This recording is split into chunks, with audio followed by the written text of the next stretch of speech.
okimanyi nti katugenda myaka 2 okuva twava mu mbaga naye nze ndaba abasajja bawasa bakazi baabwe 4-5-6 ng'omukazi ali lubuto naye gwatazaala wabaaki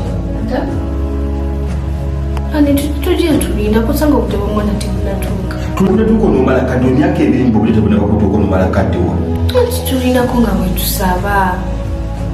nga tusaba biki kyogamba abasamize bo tebazaala abasamize tebazaala nkubuulire guno omwaka wegugwako nga tonnafuna lubuto ebinaddirira wendenyanga wekka